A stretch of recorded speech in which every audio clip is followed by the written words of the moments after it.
الحمد لله وكفى والصلاة والسلام على عباده الذين اصطفى خصوصا على أفضلهم وخاتم النبيين محمد الأمين وعلى آله وصحبه أجمعين وبعد.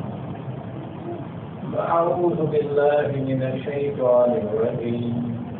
بسم الله الرحمن الرحيم. سبحان الذي أسرى بعبده ليلا من المسجد الحرام إلى المسجد الأقصى الذي باركنا حوله لنريه من آياتنا إنه هو السميع البصير. صدق الله العظيم. We begin with Allah's blessed name. We praise Him and we glorify Him this night. He ought to be praised and glorified. And we beseech Him for His protection. For we live in dangerous times. We pray for peace and for blessings on all His noble messengers, and in particular on the last of them all, the blessed Prophet Muhammad, Sallallaho, Taala, Alaihi, Wassallam. Before we begin, let me, with your permission, recognize the presence of Ambassador Shifaat and Rose, who is a dear friend, who traveled all the way from Malaysia to Cape Town in the month of March to participate in our second international Islamic retreat. And now to help us organize the third international Islamic retreat here in Malaysia, inshallah. And all you have to do is to go to my website and you know what I'm talking about. And to also welcome a group who traveled all the way from Singapore to be here tonight for this session. It was night time, and Allah Subhanahu Wataala speaks of the night as that which shrouds so seriously. Alaihi, the night conceals so much. The night so mysteriously shrouds so much. And it was night time. And the Prophet, Allah's blessing be upon him, was asleep. It is clear that he was asleep at the home of his cousin, Hosein. But there are reports that he was also asleep at the Kaaba, which possibly indicates that he was first transported from the home of Hosein to the Kaaba. It was a blessed night, a night like no other night has ever been, and no other night will ever be. A historic night, when Allah took His servant, Nabi Muhammad Alaihi, the last of them all. So many of them since the time of Adam Alaihi Salam, and this is the last. Took him on a miraculous journey, pregnant with meaning, with signs which must be understood. Took him on a journey from this sacred masjid. At that time there were only two. Masajid is the plural of masjid. Because there are many who will be listening to this lecture and know nothing about it. Masajid is the plural of masjid. And a masjid is a temple, a place where you worship. Took him on a journey from this sacred masjid, which is the one in Makkah, where our father Adam, Alaihi worshipped, where our father Ibrahim Alaihi built a masjid. It was in the Torah. It's no longer there now. Took him from this masjid to that distant masjid, but there are only two. The third one is yet to be built. So which is that distant masjid? It is the one built by Solomon, Sulaiman alayhi salam. And where was it built? In Jerusalem. These are very simple questions to answer.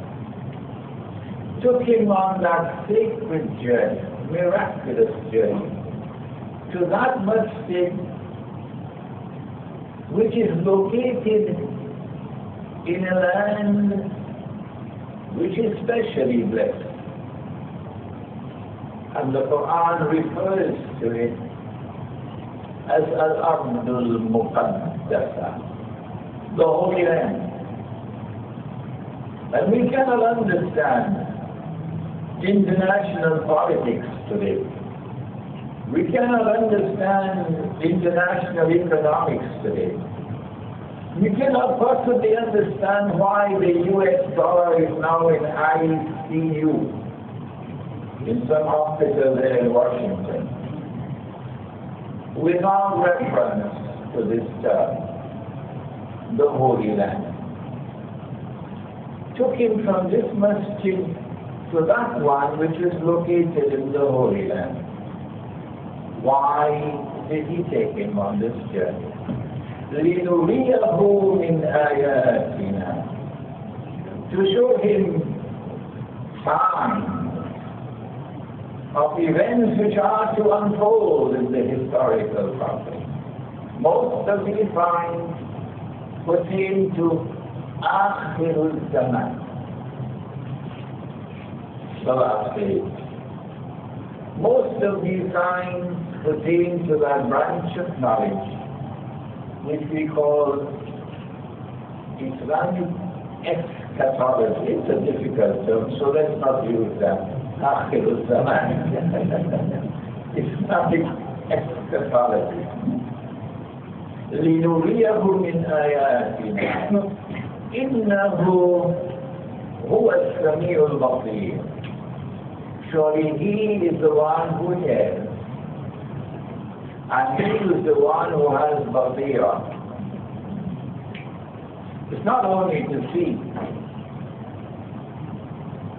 but it's to see with something inside. In the English language, they put a preposition in front of sight, and they make a new word, they call it insight. Sight, that is internal, insight, sight which is internal. Oh, but this is another branch of knowledge now. It's another big word, I'm sorry. It's called epistemology. How do we acquire knowledge? What are the sources of knowledge? Those who today rule the world with an iron fist and with amazing arrogance. They say that knowledge comes only from external observation and experimentation. And they've given us the scientific method, which is very, very, very important. Oh no. But to say that that alone qualifies as knowledge is wrong. Because the Quran says that we see not only with the external eye, but we also see with the internal eye. I know that all the universities are going to be quite uncomfortable with this part of the lecture. But there is something called internal sight, Akhira. And this is an event pregnant with Basira. The subject is divided into 4 parts, and it is a difficult task to condense them into 1 hour. In the first part, we will describe the events. And one cannot possibly include all the information. So we have to be selective in the first part. So if we leave out something, you need not come and tell us, oh, but you forgot that. In the second part, we will ask the question, when did this event occur? In the third part, we will ask, why did this event occur? And then in the fourth and very interesting part, we'll ask, how did this event occur? And so let us begin with Allah's blessed name, to try to compact all of this into 1 short lecture. Nabi Muhammad Alaihi informed us, he himself, when he woke up the next morning, he said to Hani, this is what happened last night. And then he narrated the event. And I have to tell the people, and she held on to him, don't do that. Nobody will believe you. And she's holding on to him, and he pulled away and left. So we get the story, the event, the narrative from the Prophet himself, Alaihi Wassallam. That the angel Gabriel, Alaihi Wassallam, woke him up from sleep and took him to the entrance of the masjid. And already you can see I'm leaving out small bits of information. And there was a heavenly animal. It was smaller than a horse, bigger than a mule. It was white. Some reports speak of a human head.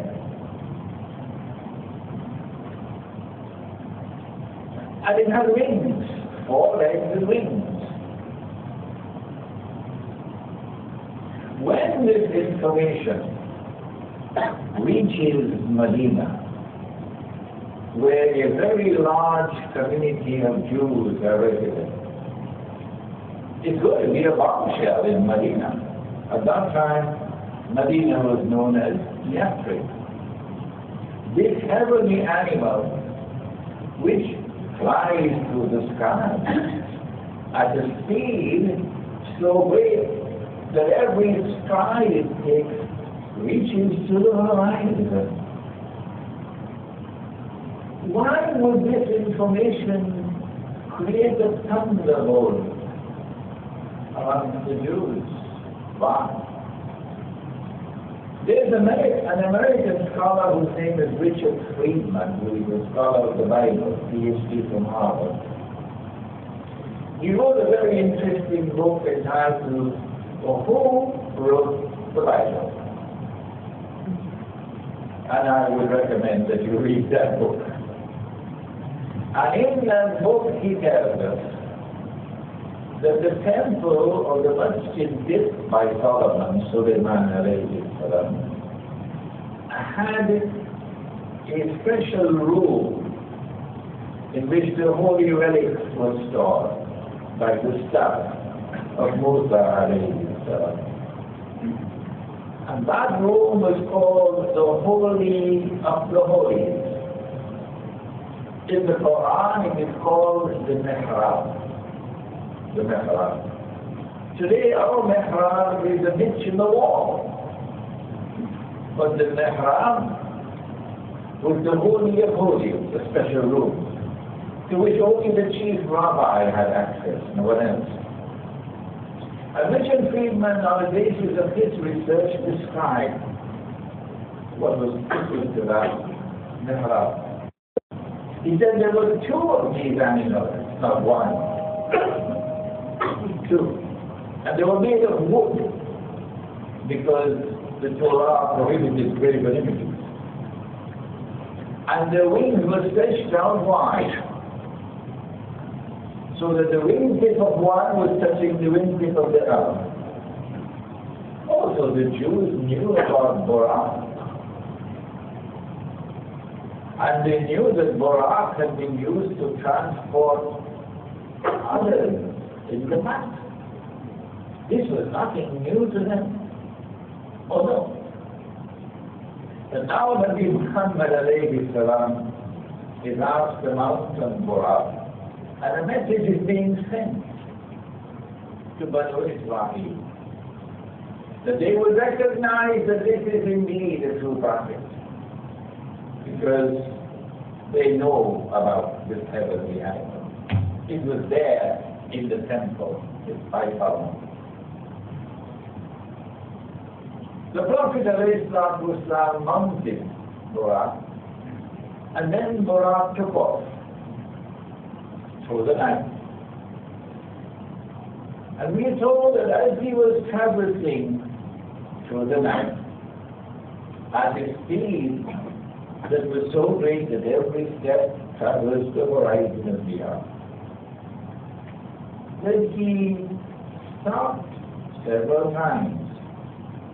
We will mention only two, because these are in Sahih Bukhari. That there was a caravan which had camped for the night, and Borak came down, and the people had left a container with water, and it was covered with a lid.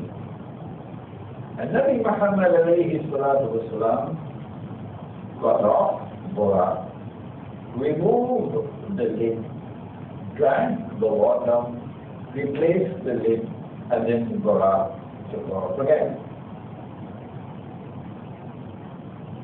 And then the second time Borak came down, and another caravan had camped for the night, and the camel had broken loose. And he called out to the people who were sleeping, "Wake up, wake up. Your camel has broken loose." And then Borak took off again.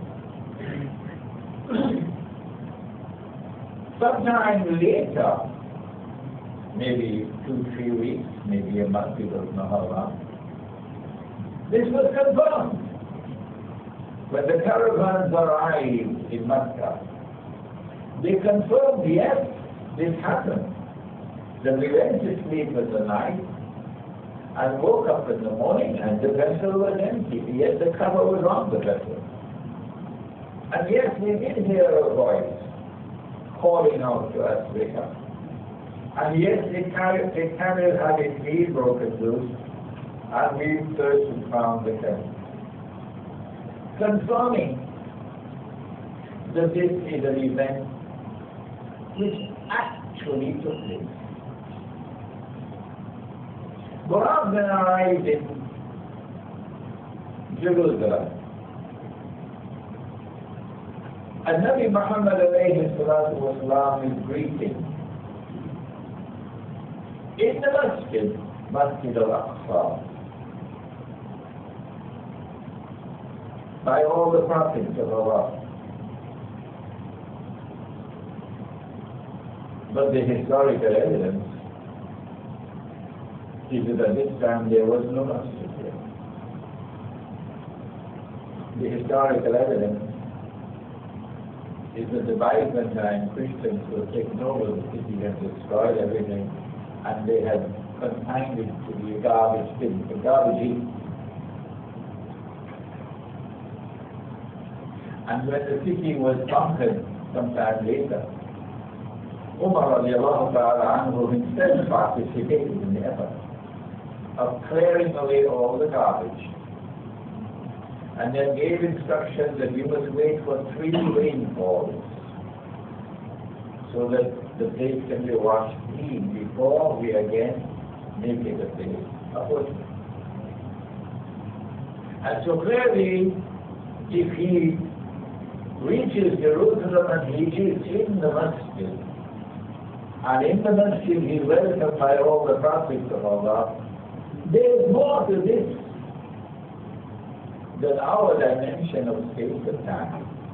There is more to this than our dimension of space and time.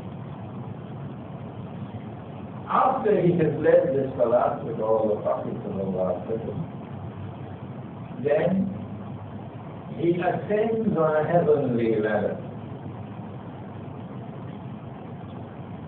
into the, not the heaven, no, into the samawat. Samawat is the plural of sana. And in Surah Al-Baqarah, Allah Subhanahu Wataala introduces us to the verse. هو الذي خلق لكم ما في الأرض جميعا. He it is who created for you all that is on the earth. ثم استوى إلى السماء فسورهن سبع سماوات. We don't have Einstein with us here tonight. He then directed his attention to the sky. I don't know what other word to use, to the sky. And he fashioned it into 7 skies. I don't know what other word to use. Actually, it will be 7 worlds of space and time.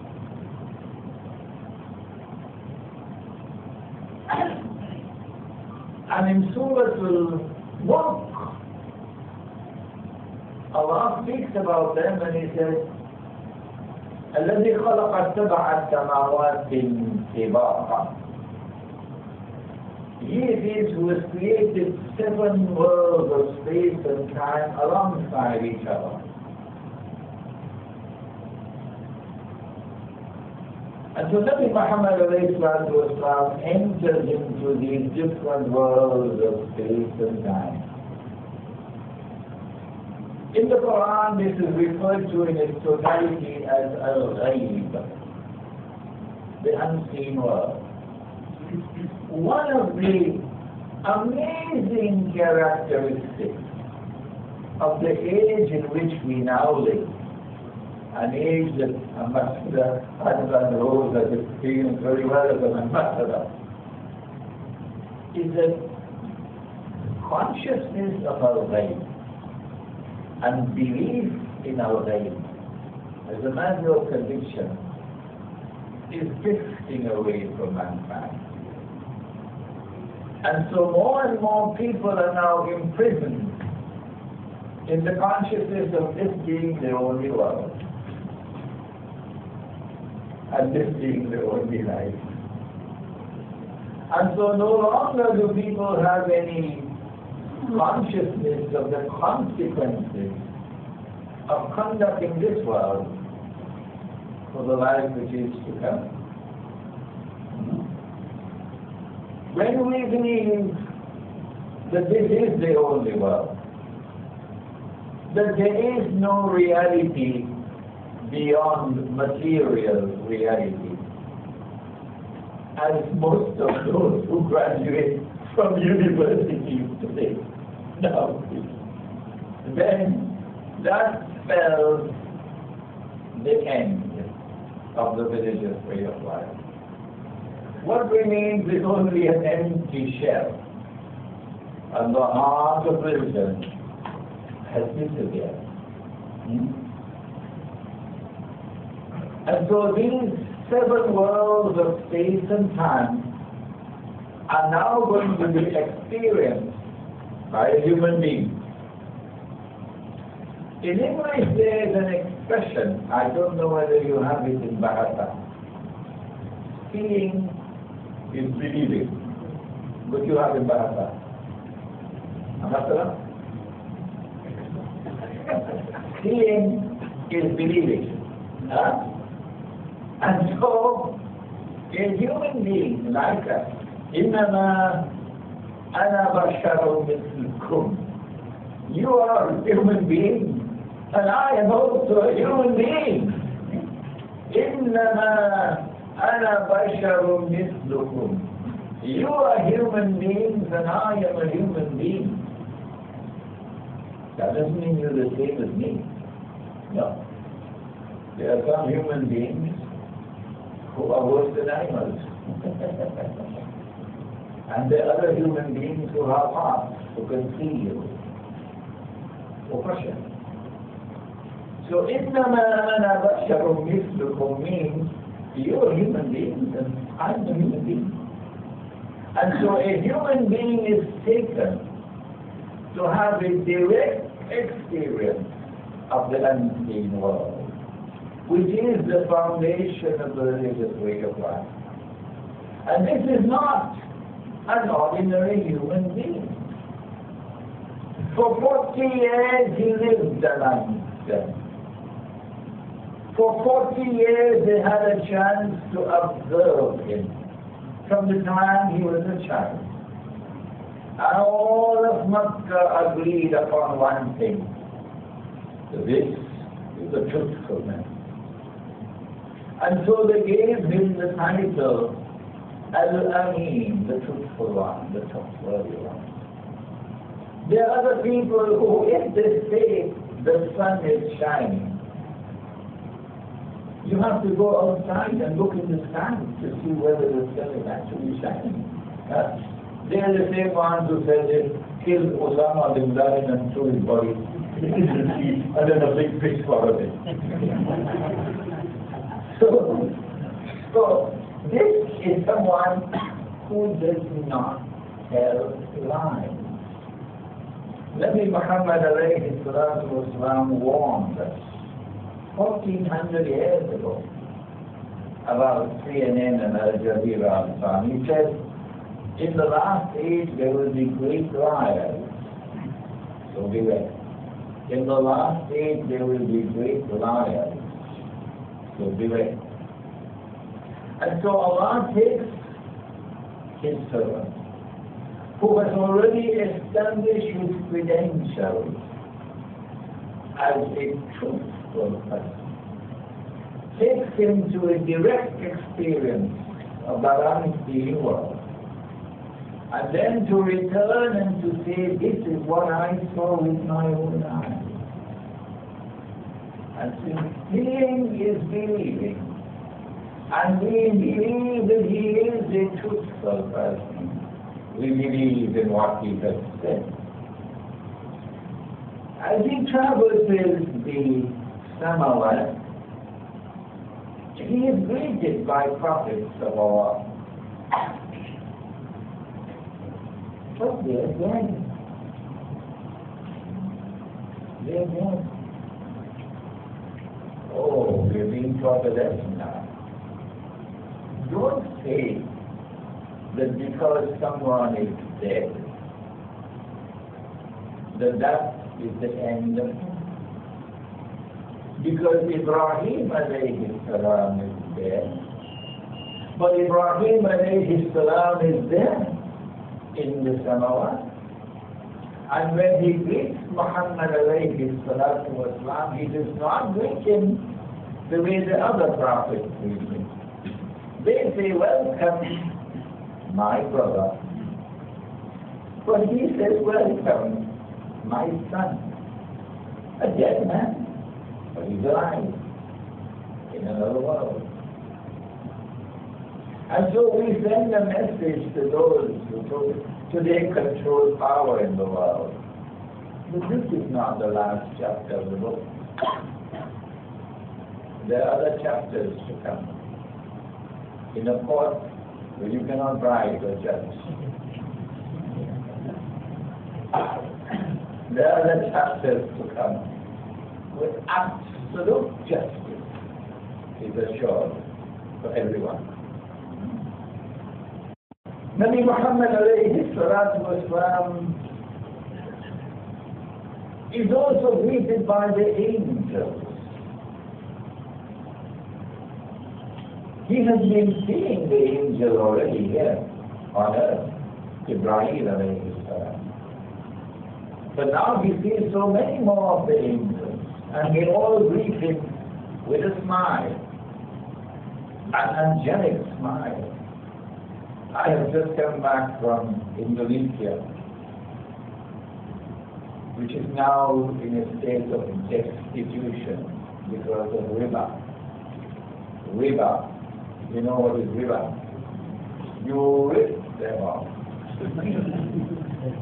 And their loss is your gain. So they live as slaves while you live in the comfort zone. I don't need to say anymore. This is riba.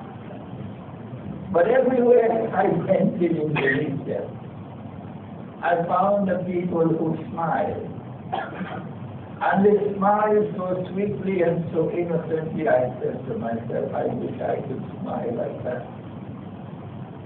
And I found them so gentle. They were so gentle. Not only women, the men as well. I said to myself, I wish I could be as gentle as that.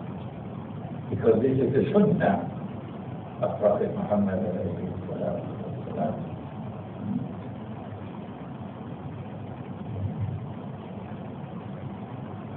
The angels smiled at him to greet him.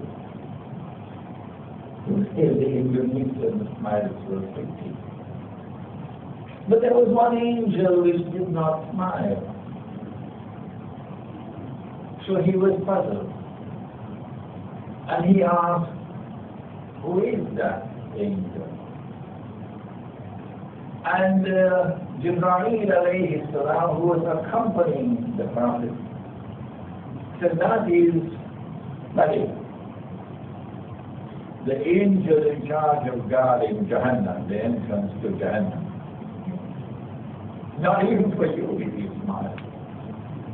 And so a message is being sent that on our day, for those who are on the wrong path, there will be no smile.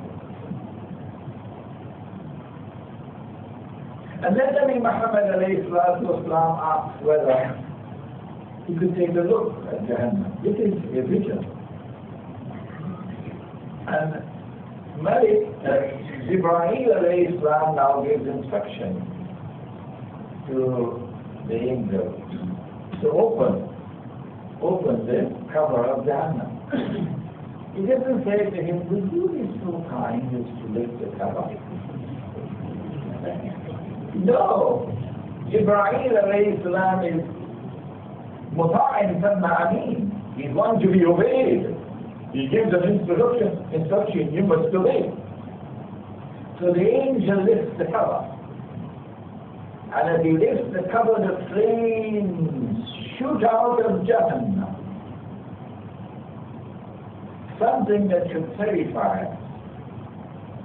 Because this Isra and Miraj provides us with Islamic eschatology, the signs of the last day. And among these is the hadith in Sahih Bukhari. The 999 of every 1,000 will enter into the hellfire. Only one could enter.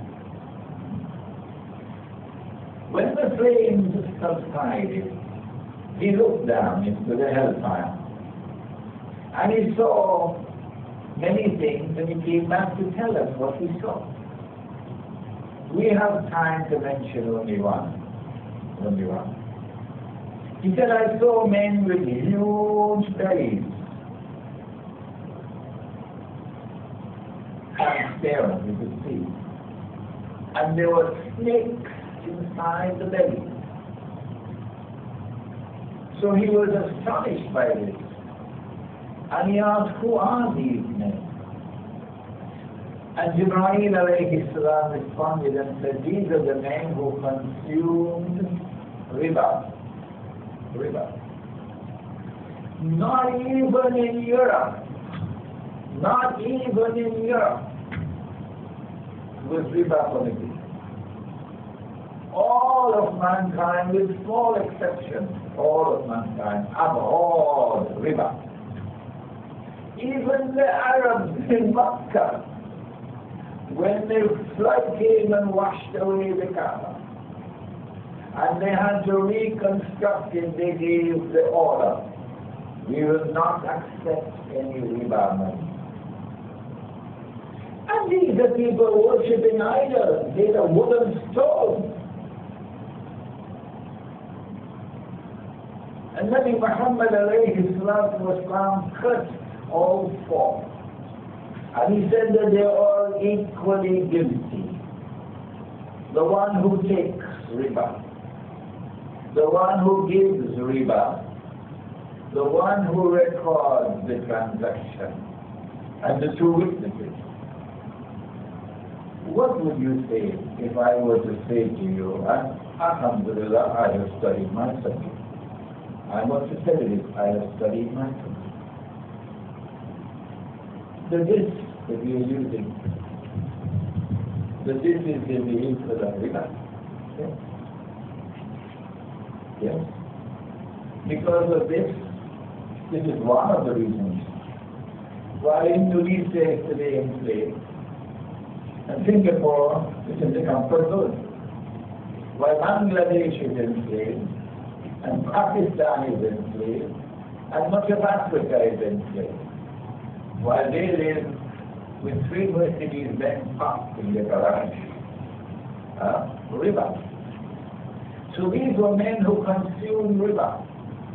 The money lender does not always lend you money on interest, so he gets rich because it is a guaranteed investment. Come rain or come sunshine, he gets his pound of flesh. No. That's one of the reasons why the money lender lends. The second reason is the money lender lends you on interest because he wants to lend you enough to ensure you cannot repay. And his loan on interest is actually meant to enslave you. And that is what they have done today. After the Azan, we will then proceed to say what else he experienced. Is there time for the Azan now?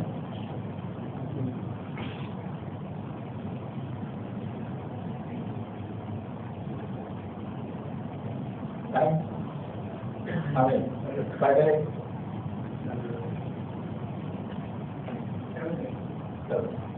The Prophet Alaihi is then transported to be given a glimpse of Jannah.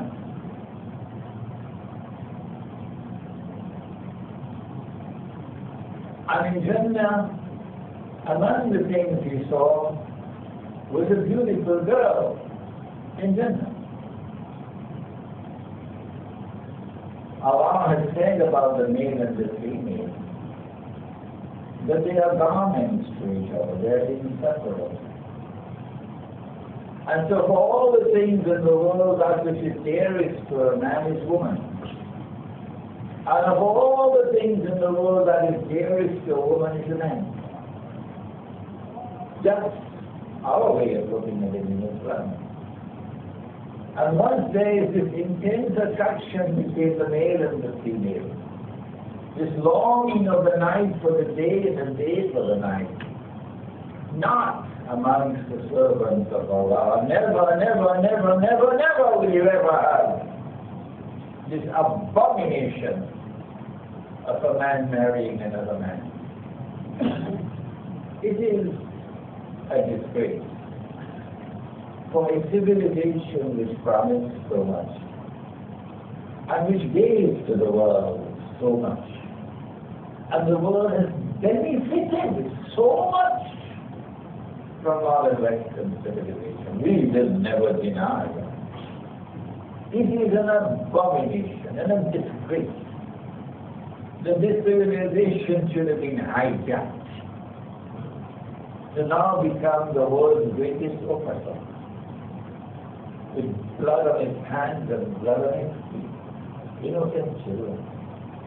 And that this is the civilization that now gives us a marriage certificate for man marrying another man. And so in Isra and Miraj, he's shown a beautiful girl. And he describes the beauty of this woman, this young woman. And then he returns to inform one of his companions that this is what Allah has provided for you in Jannah. This is not something that is sensual in an evil way. Because we want to preserve in Islam, preserve the attraction of the male for the female and the attraction of the female for the male. We mentioned only one thing for Jannah and only one for Jannah. But you can do your homework and you can study and remember all the other things you saw. And then we are told that he was taken beyond the highest sama to the Sidratul Muntaha. The Sidra is a low tree which has very large leaves, so it gives abundant shade. And elsewhere in the Quran, the tree occupies a significant place in the language concerning Jannah, the tree. The bird is also there, and the rivers are there in Jannah, indicating the trees and birds and rivers and mountains are not here on earth simply to be admired, but there is more to a tree for us than simply glancing at the tree. For example, Allah says in the Quran, وَاللَّهُ أَنْبَتَكُمْ مِنَ الْأَرْضِ النَّبَاتَ. And Allah has caused you to grow forth from the earth like trees and plants. Trees are not all the same. There are some trees which are specially produced for delivering shade. And there are other trees which are ornamental trees for beauty. And there are other trees which are for timber, for furniture, and you can cook. And there are other trees which produce food and which produce fruit for your dessert. And there are other trees which produce medicine, and there are trees which give you your toothbrush. Similarly, human beings are not all the same. إِنَّ سَعْيَكُمْ لَشَتَّى. Allah did not create you all the same. There are some of you who are like ornamental trees. And he mentions in the Quran women of such beauty who the men will get in heaven. He does not mention as much for the woman because of divine modesty dealing with women. But a woman can imagine what Allah has in store for me in Jannah. A man as handsome as Yusuf, Alaihi. So there are men and women who are like ornamental trees. And there are others who are like trees which are to produce timber. This is called different. I think the term in psychology is aptitude. People are of different aptitudes. And so we must look at trees and learn, and rivers and learn. And this is Sidratul Muntaha, a tree. And this tree is located there at the Arsh. Look where a tree is located. And so don't pass trees. Don't pass trees in an absent-minded way, but pause and look at the tree and learn from a tree. And Nabi Muhammad Alaihi Wassallam gazes at the tree. إِذْ يَغْشَى السِّدْرَةَ مَا يَغْشَى in Surah Al-Najm. The tree is shrouded with what it is shrouded. And Allah uses a tree to deliver signs of things which are to come. And Nabi Muhammad ﷺ, when he is gazing at the tree, مَا زَاغَ الْبَصَرُ وَمَا طَغَى, his gaze, meaning with the internal eye, does not waver, nor does it tire. But Musa alayhi salam, when he asks, Arini anzur ilayk, show me yourself, I want to see you. And Allah says, Lan tarani, not possible, Tawai, you can't see me. But look at this rock. And Allah directed His divine tajalli. I can't translate that word. To the rock. And the rock exploding. And Musa alayhi salam fell down unconscious. But Nabi Muhammad alayhi salatu wasalam, with his similar experience, مَذَاغَ الْبَصَرُ, his gaze did not waver.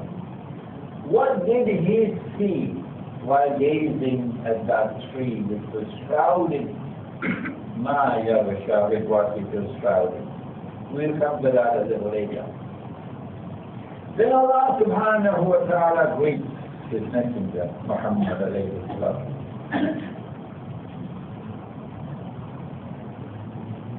التحيات لله والصلوات والتكبيرات. السلام عليك أيها النبي ورحمة الله وبركاته. السلام علينا وعلى عباد الله الصالحين. A conversation between the Lord who is worshipped and the one who is worshipped in the Qibla. And this part of Isra and Miraj is made a part of our Salah. And Nabi Muhammad ﷺ returned to say to us that while we cannot do what he did, no, that was a unique event, we are also capable of our Miraj, meaning our capacity to penetrate and to experience directly the unseen world. Our Miraj. When he says, As-salatu Miraj al-Mu'min, the salat is the vehicle through which a believer can experience the unseen world, the Taala. Now, he then returned. No, sorry, we forgot one thing. Allah Subhanahu Wataala greets His Messenger and gives him something to take back. Not one, two. He's given Salat, the 5 daily Salat. Prior to this, for 10 years, or maybe 11 years, Salat has been performed by the Prophet ﷺ and those who accepted him and accepted Islam in only 2 rakats at a time. And as periodic individuals. But now, Salat becomes 5 times a day. And he returns with his gift of Salat. There is a hadith about Musa alayhi salam and 50 and 40 and 30 and 20. We did not speak about that at this time. But he's also given something else. The last 2 verses of Surah Al-Baqarah is revealed in the Isra Miraj. All the rest of the Quran is revealed here. Why should the last 2 verses of Surah Al-Baqarah reveal over there? It's a subject you might want to study yourself. He then returned and he announces to the people, this is what happened. And it became a fitna, a test and a trial for the people. And there were Muslims who left Islam because of this. There were Muslims who left Islam because the Prophet said, last night I went to Jerusalem And I came back. And it was not a dream because even I will go to the moon and come back. Huh? I did not want to go to the sun and come back. In a dream. So this is not a dream. I went to Jerusalem and came back last night. And many Muslims left Islam because of it. And there's something coming tomorrow when, as we anticipate, Egypt holds its election. And the Egyptian armed forces function as suspiciously docile as they function in response to the uprisings that we moved from Mubarak. We want to say to the Egyptian armed forces, all of us are not black. And when the elections are held in Egypt, predictably the Ikhwan is going to sweep the ball. And you're going to have an Islamic government in Egypt. You're going to hear the drum beating. Oh yes, you're going to hear the drum beating from those who see with only one eye. And then the Western world is going to say, well, what about Sharia? Huh? You know how they speak about people, they say, you guys. We don't use that language. You guys have been saying for so long you want Sharia. Well, go ahead and enforce the Sharia now. Come on, what's your name? And then the Islamic government in Egypt announces Sharia is now enforced in Egypt. That's what they're waiting for. And then the test will come. When a parent of a 6-year-old girl, Egyptian girl, 6-year-old child, girl child, comes to the court for permission for a marriage certificate with a man who is 55 years of age, and asks for the marriage certificate. Of course, CNN has to be there, and Al Jazeera has to be there, the New York Times has to be there, the Washington Post has to be there. The whole world is going to be watching that. And because of an incapacity to recognize that the Quran is the supreme authority in Islam, and the Quran sits in judgment over the Hadith, the non-right people. And in the same way that there was corruption of preceding scriptures, like the Kaaba was there and they took it out, so too you cannot corrupt the Quran, but you can fabricate a hadith. Oh yes, you can. So because of an incapacity to recognize the authority of the Quran and the status of the Quran sitting in judgment over the hadith, and therefore to be able to recognize inconsistency between hadith and Quran, I expect the Egyptian court to say yes, permissible. We just gave a lecture in Indonesia at an institution of Islamic learning, with 200 students present. And at the end of the lecture we spoke, we had lunch with the head of the institution. And the head of the institution had no problem saying to me, guys, permissible. Now the Australian government made it a law in Australia that if an Australian goes abroad and has sexual relations with a child,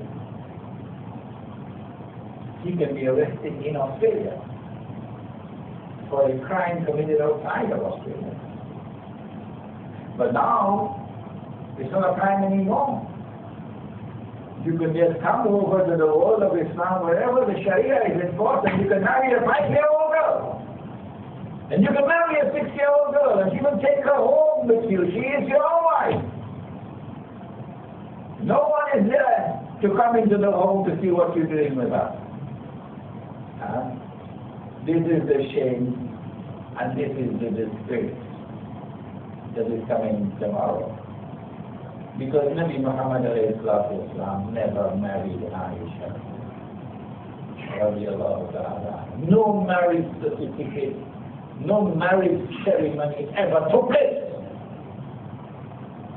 Never. What happened? And it's there in the Seerah. What happened? is that Allah Subhanahu Wataala communicated that He had chosen her for him as his wife. So he had no choice in the matter. He never married her.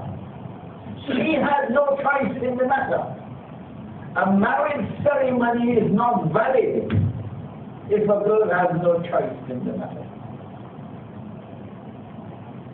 He never married. And Allah Subhanahu Wataala could have sent that communication when she was 1 year old. Not 6, 1. He could have sent down that communication when she was 1 month old. Because He is the Creator. But it is unlawful, it is haram to have sexual relations with a girl before she reaches to be a woman. And that can be established from the Quran. If it is haram to have sexual relations with a girl before she becomes a woman, how can you marry her before she has become a woman? Tomorrow it's coming to Egypt.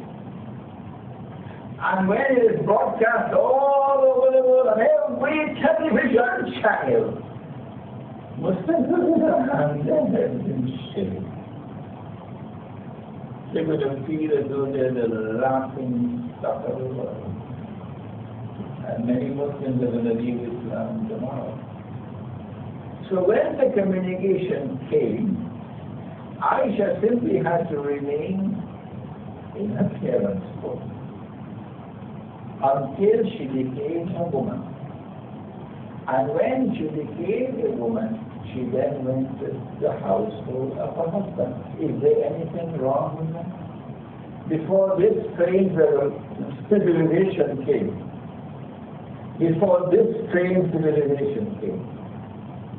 all through the world, girls were married shortly after they became women. And what age did Maryam have? Alaihi. What was her age when the angel came to her and said, "You're going to have a baby boy"? And she asked, "How can I have a baby boy when no man has ever touched me?"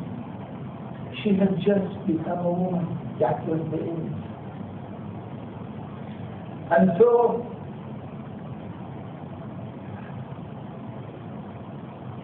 we are now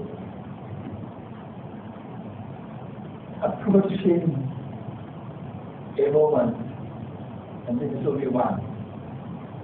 The marriage of a 6-year-old, there are other time bombs waiting to explode, but we do not have the time tonight. There were those who left Islam when he said, "I went to Jerusalem last night." And then they challenged him. "If you went to Jerusalem, come on, describe it to us." And Allah had Jerusalem held before his eyes. And he was able to describe Jerusalem while looking at it. It took me too much time to do part 1. So I have less time now to do part 2 and 3 and 4. So I'm going to have to shorten it. When did this happen? It's a pity for me to have to make it so big. When did this happen? That was a moment for him when it happened, of grief.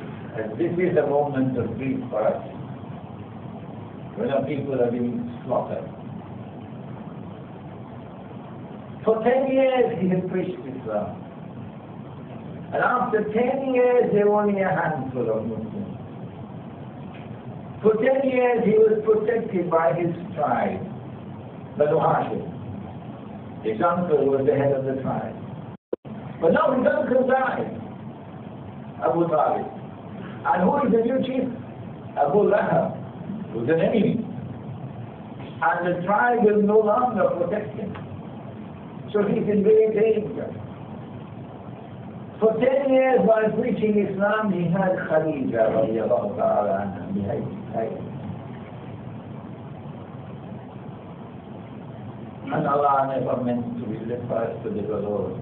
If you have a wife beside you, a wife who supports you, there's nothing more precious in the world than that. To have a wife beside you, you can trust, who is trustworthy, who is virtuous, and who supports you in the world. There's nothing more precious than that in the whole world. But she's gone. She died. He goes to Taif for seeking some kind of security. And Taif helps him in stores when blood is flowing from his body as he returns to Makkah. He dares not enter his own city because news has already reached Makkah what Taif did. So if he enters Makkah, he can be stoned by his own people. This is the darkest hour of the darkest day of all of his mission. It is at this time that he puts his head to sleep. But he never gave up. He never gave up. He never wavered. No, I will not give up this mission. They can do what they want. But if I have to go and hide in a mountain cave to worship the one God, I'm going to do it. I'll give up the house in here, I'll give up the car, I'll give up the job, I'll give up everything in order to be faithful to the one God and to the truth. Great men are like that. Fidel Castro didn't become Fidel Castro with a backbone made of recycled paper. No, you're sitting on the doorstep of Uncle Sam in Cuba. And you survived all these years in Cuba. Not just survived. Cuba has some of the best medical care in the whole of the Western Hemisphere. Cuba.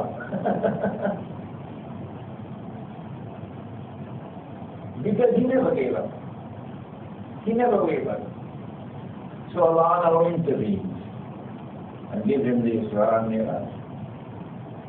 And what happens after the Isra and Miraj is that Allah now opens the doors to success one after the other. And so success in the revolutionary struggle is not because of our planning.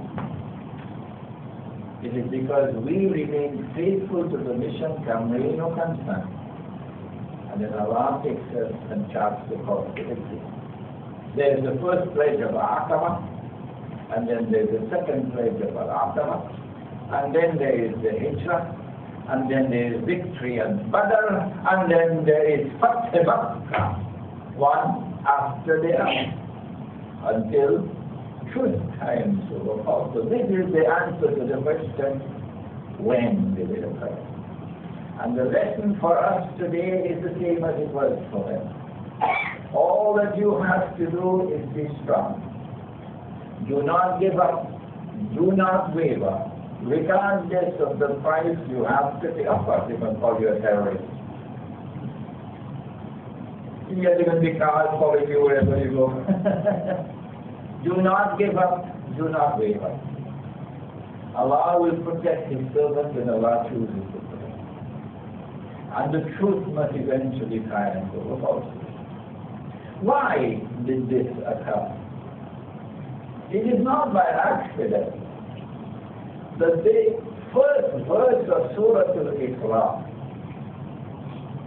is devoted to this. Subhanallah, which I recited at the beginning, who took his servant from this masjid to that masjid. This verse is placed at the beginning of Surah Al-Banu Israel. It's also called Surah Al-Banu Israel, and it's called Surah Al-Isra. Because there is a link between Isra and Miraj, and events which are to unfold in the world, connected with the Jews. Connected with the Jews. Nabi Muhammad Alaihi returned to tell us about these events. But what is so important for us at this moment is that the Quraysh did not know how to deal with a man from their origin who lived with them all his life, who is truthful, who is held in the highest esteem, and now declares that he is a prophet like unto Moses and Isra. So they decided to send a delegation to Medina to consult with the rabbi. And the rabbi sent back this reply, asking these three questions, which only a prophet can answer. No one else can answer. Ask him about the great traveler who traveled to the two ends of the earth.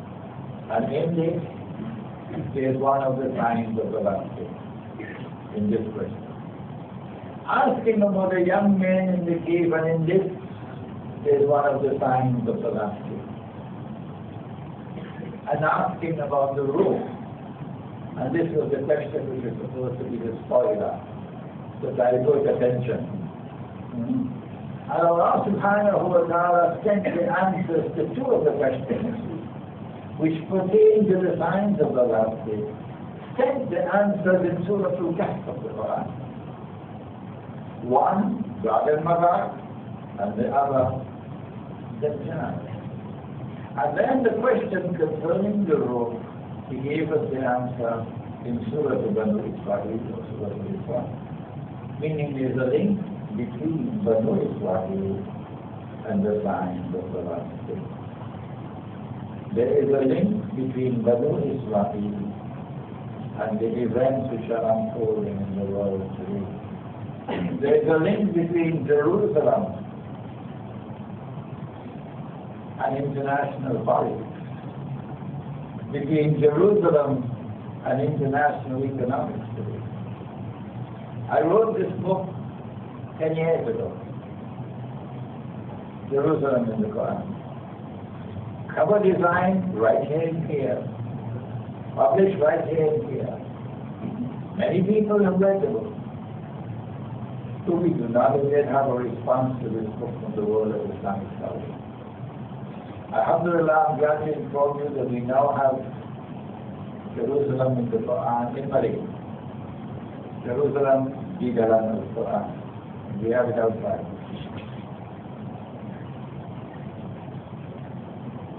A message is being sent to Banu Ismail. And it is being sent to us as well.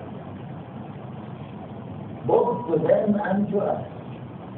That all the events that are taking place in the Isra and Miraj have taken place in order for us to be told and for us to be able to understand the end of history.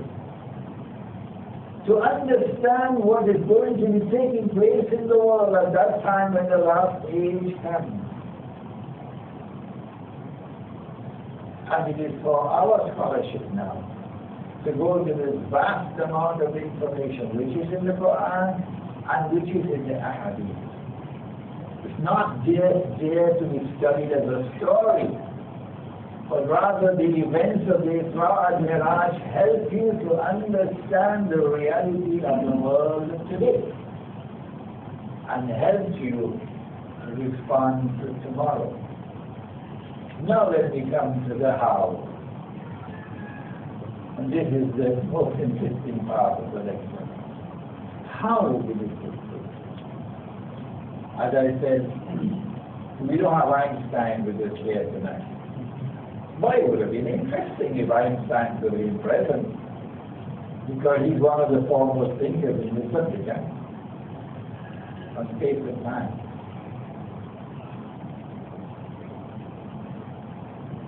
What happened in the Isra and Miraj is that Nabi Muhammad Alaihi was transported from this world of space and time to other worlds of space and time. This is number one. So it is possible for a human being to have his physical body so transformed transformed that this physical body in its transcendental form can enter into the Samawa.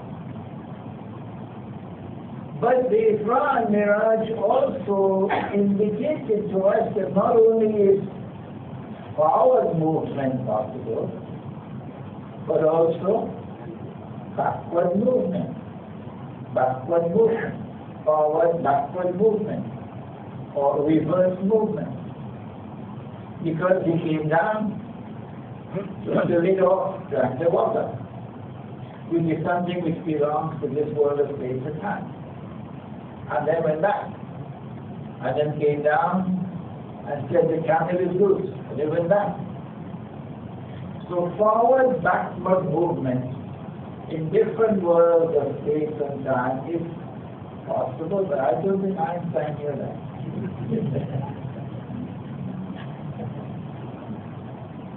Why is this so important for the last age? How is Isra and Miraj communicating to us immense knowledge which is of absolutely strategic importance in the struggle to defend ourselves against the oppressors who are oppressing us around the world? I'll tell you why. At the heart of the last age is a mastermind created by Allah. He's called the Judge. He is the mastermind who has created modern Western civilization. He is brilliant. Brilliant, the Judge. Allah created him. Allah programmed him. The modern scientific and technological revolution could never have been delivered by any people other than the Europeans. No other people could ever have done it. Only the Europeans. Why? Because there is nothing in history to explain, giving the antecedent, that the modern scientific and technological revolution emerged because of a legacy which led to it. No. The modern scientific and technological revolution came out of the blue, with nothing to explain it. Because it is the child. Yeah.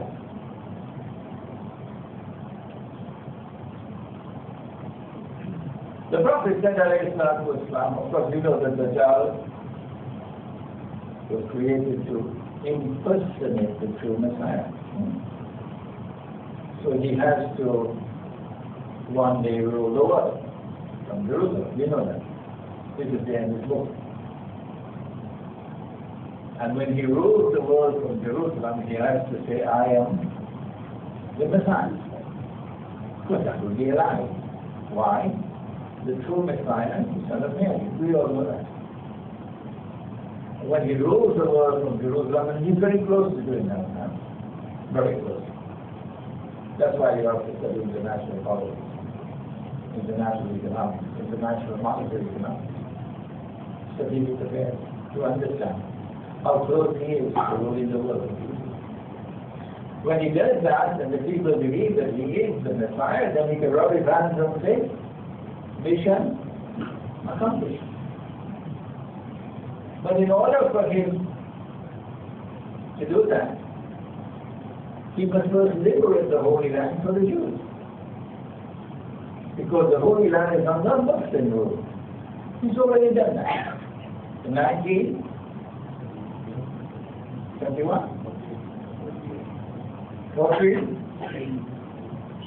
You got homework. 1917. The British Army defeated the Ottoman Islamic Army in 1917. He has to bring the Jews back to the Holy Land to reclaim it as their own. He's already done that. Between 1917 and 1948, while the Holy Land was controlled by Britain under a mandate controlled by the League of Nations. He has to restore a state of Israel as the Holy Land and get them to believe that this is Holy Israel. He's already done that. He created this Israel, this imposter Israel in 1948. Hey, you're not answering me convincingly yet. And then he has to get this Israel to become the ruling state in the world. Ask, what's his name? Barack, Hosein, Obama. Ask him who's ruling the world.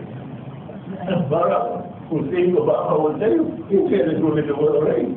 But behind the curtain, Israel has to wage big wars in order for Israel to replace the United States. The US dollar has to collapse, the US economy has to collapse. And now Mr. Putin has just agreed, hours ago. He finally accepted, just hours ago. So the reason why the head of the International Monetary Fund was arrested on a sexual charge was because he got the information that there was no gold left in Fort Knox.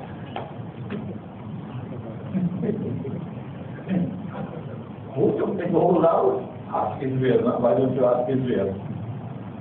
So the US economy is just waiting to collapse.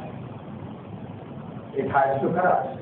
There's nowhere it's not possible to survive. And once the US economy collapses, that's the end of the US as the ruling state in the world. But Israel also has to wage big wars, and this is why you have the Arab uprisings at the moment. The Arab uprisings. So that tomorrow you'll have all of these Islamic governments in front, and then the cry can come up, the goal of Islam is rising, posing a threat, menace to mankind. We've got to do something. And then Israel can unleash her wars by saying, we don't need defending ourselves.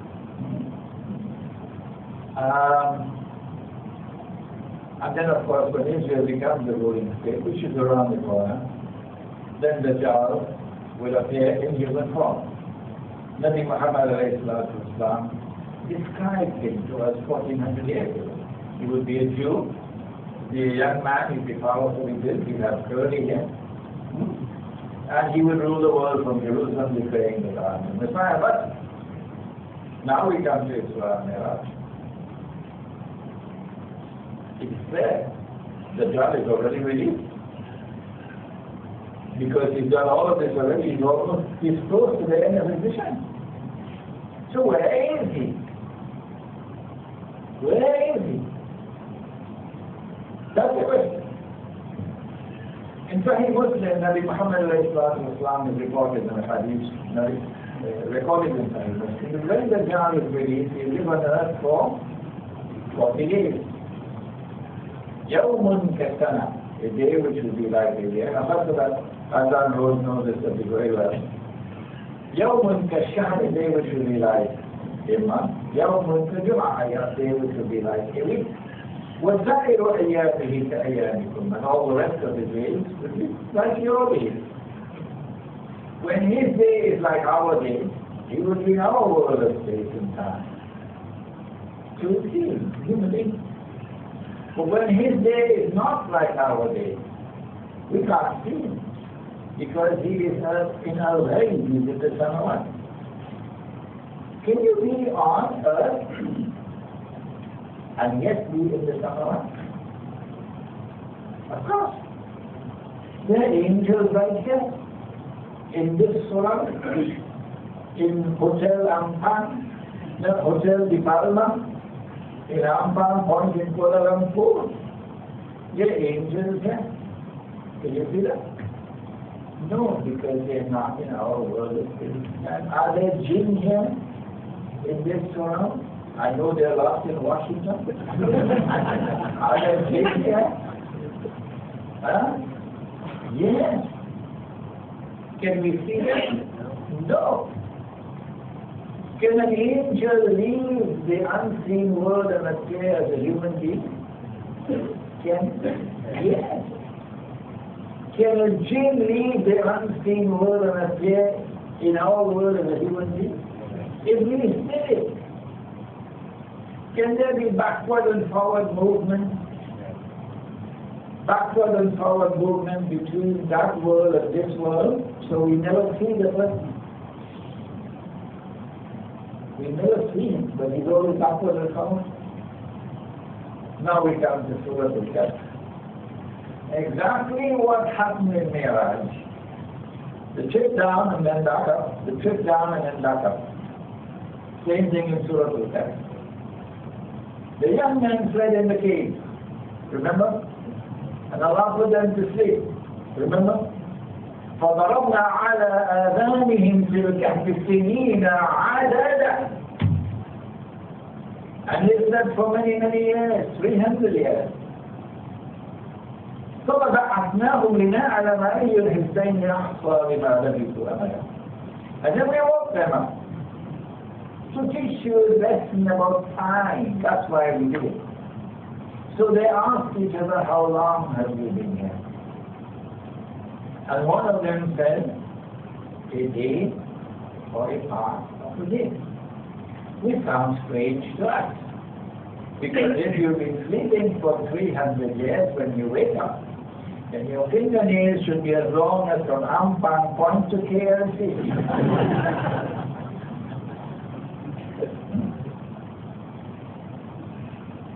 But although they slept for 300 years, they were still biologically the same age. No change. Indicating that they did not spend the 300 years in our world of space and time.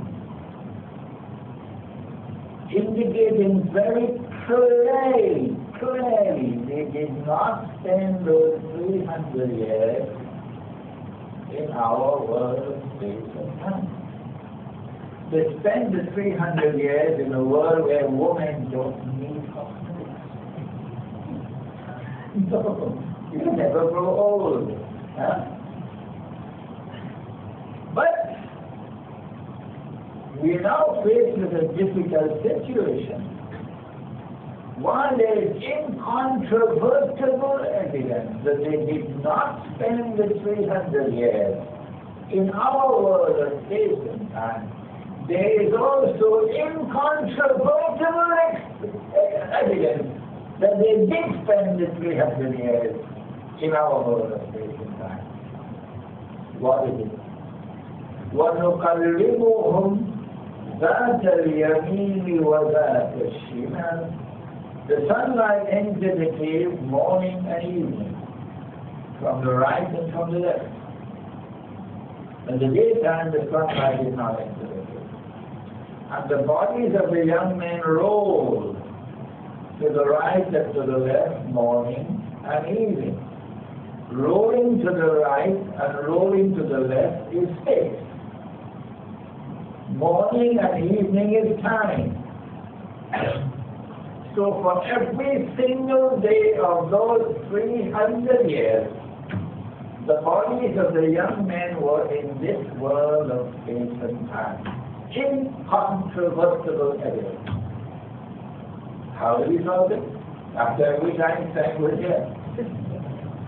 Answer, backward and forward movement that was continuous. And so Dajjal is involved in backward and forward movement, which is continuous. So he is here. He is the mastermind who has given us the modern age. And yet you cannot see it. Finally, can we take a look out there? Because if we can take a look, we could do a lot of things in Afghanistan. We could make life very difficult for them in Afghanistan and Iraq, in Libya, and wherever, in Syria, wherever else in the world you have this curious phenomenon called, have you heard of it before? Yankee jihad. Yankee jihad.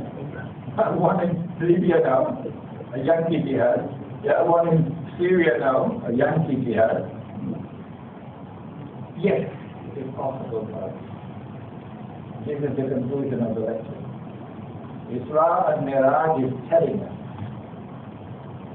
one of the crucially important things that come out of Isra and Miraj is that Allah is informing us that we have the capacity to penetrate the samawat. In order for that penetration to take place, however, the angels first had to split open the chest of the Prophet ﷺ, take out his heart and wash it, and then put it back in and seal it, and then they will seal at the back. They seal the Prophet.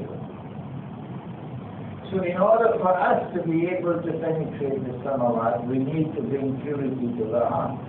If you could do it in downtown KL, go ahead. My opinion is not possible.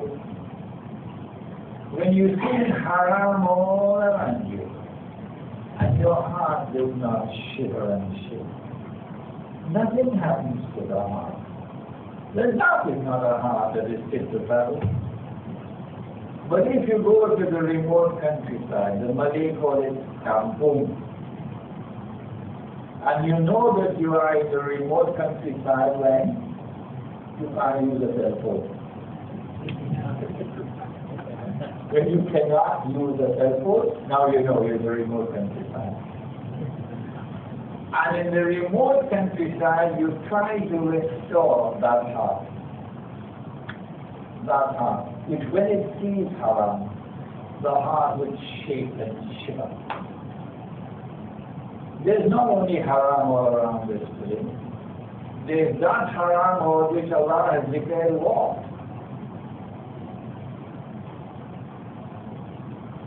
So the money lender will still take an interest. فَأَذَنُوا بِحَرْبٍ مِّنَ اللَّهِ وَرَسُولِهِ.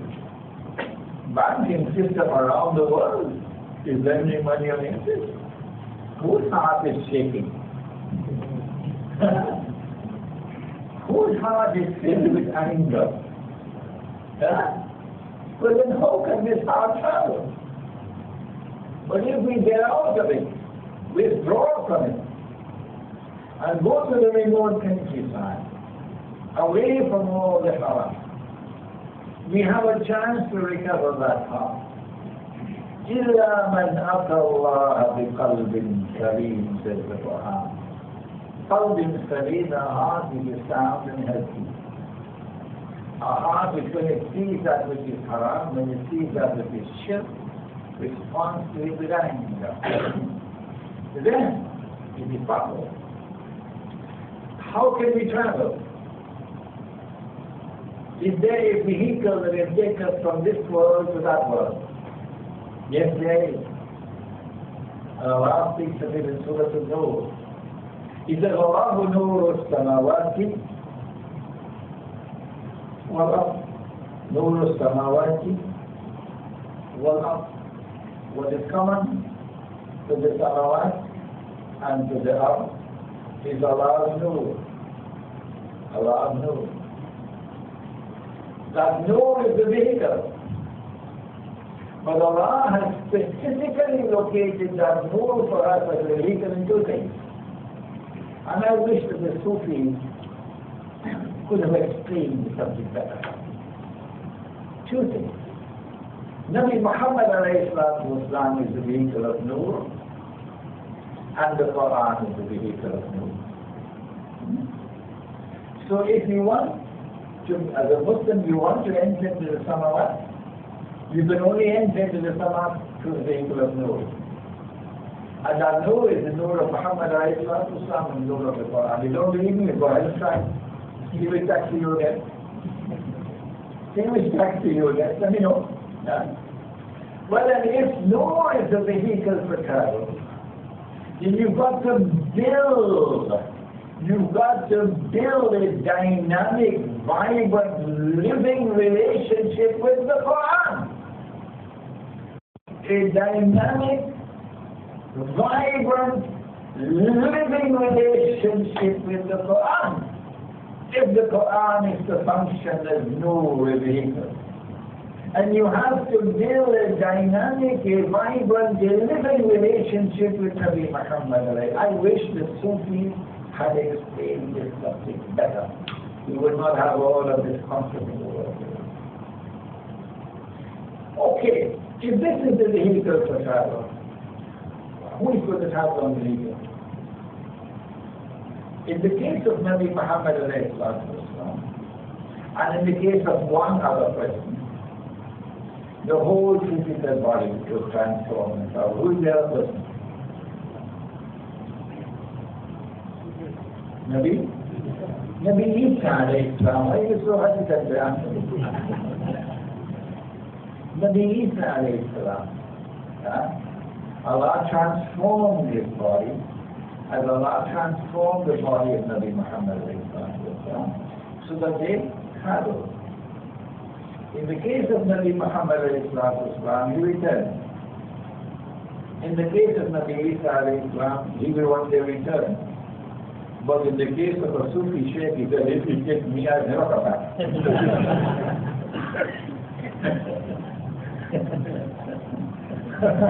So now, we can't go the way they went. So who's going to travel on the vehicle? Because if we can travel, we can see the plan. We can see what they're doing. We can see what is to come if we can travel. Yeah. In Surah Al-Mulk, Allah gives us the answer. الذي خلق سبع سماوات طباقا.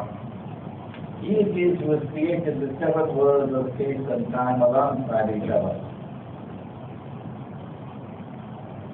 ما ترى في خلق الرحمن من تفاوت. You will not find in Allah's creation any defect. فارجع البصر هل ترى من فتور. Let your basar return. Do you find any defect? Meaning that it is with basar that you can travel and you can experience the samawat. So when you stand in salat, when you say as-salatu mirajul mu'min, that it is with basar, that which the heart sees, basar. It is that you can travel. We pray that Allah Subhanahu Wataala may allow us to constantly increase our understanding and penetration of this supremely important event, to prepare us to face not only the world today, but also the world tomorrow. That we also might be able to get that kind of a heart which will allow us to travel and experience the Taala. The Taala is constantly between the two worlds, between us. And Allah is telling us that we have the capacity to penetrate the Taala. We pray that Allah may bless us with that. ربنا تقبل منا انك انت السميع العليم وتب علينا يا مولانا انك انت التواب الرحيم برحمتك يا ارحم الراحمين.